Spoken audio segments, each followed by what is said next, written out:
What's up, Lantern fans? It's the Emerald Enthusiast, the co-host of the Emerald Echo podcast. Here with a look at the DC Collectibles Green Lantern the Animated Series statue of Saint Walker. I loved Saint Walker's role on Green Lantern the Animated Series, and when I heard that there was going to be a 10.5-inch statue of Saint Walker put out by DC Collectibles, I couldn't wait to get my hands on one. I do have a couple of small criticisms of this statue, but for the most part, I think this is just an outstanding piece. There is so much to like here. But before I get into those details, let's take a look at the box details. We get a high-resolution shot of Brody Walker with his blue ring of hope on the front of the packaging. We get another product shot on the side, and this one includes the base. On the back of the box, we also see the other two statues that are available in this set. Here's a brief bio of Saint Walker. If you'd like to read this, go ahead and pause the video and do so now. There's only an address on the bottom of the box, and on the top of the box, we see the Green Lantern the Animated Series logo. And here we see Saint Walker out of the box and ready to spread hope across the universe. Here's a close-up of the base. It says Green Lantern the Animated Series, Saint Walker. Here is a quick look at the bottom of the base. It says DC Comics. And this translucent material that has been used to represent the blue energy is absolutely gorgeous. I want to emphasize that you should be careful when you're handling this base. There are some pointy edges, and you certainly wouldn't want to do damage to the statue. There are two ports here. One is in the base, and the other is actually in the foot, and the base ports into the foot.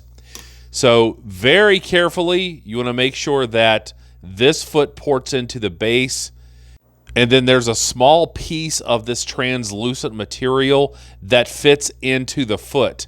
Now that feels like it could be easily broken.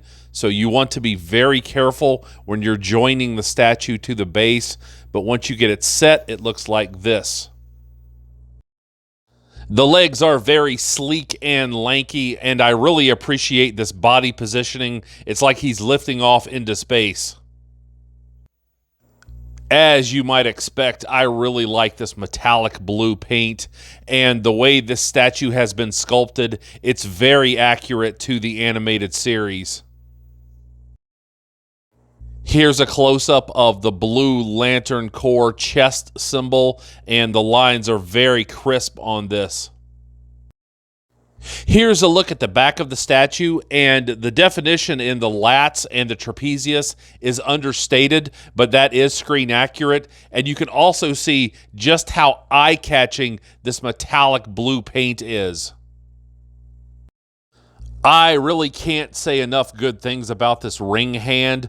Despite being an animated character, the fingers look very realistic. The ring itself is the proper size. It has been sculpted well, and the paint applications are spot on, and you can also see the blue lantern core symbol in the middle. Here's a close-up of the head, and there are quite a few lines that have been sculpted in to the skin. And looking at the head from the opposite side, you can see the bone structure that they were going for, the way the neck fits into the skull. It all looks very realistic.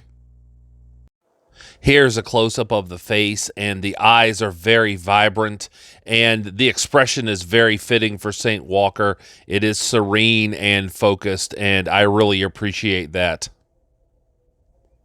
The only criticism that I have of this statue is that it does lean, and I worry about the long-term effects of that on the base. So when I put this in its display case, I make sure to lean this arm up against the side of the Detolf for extra support.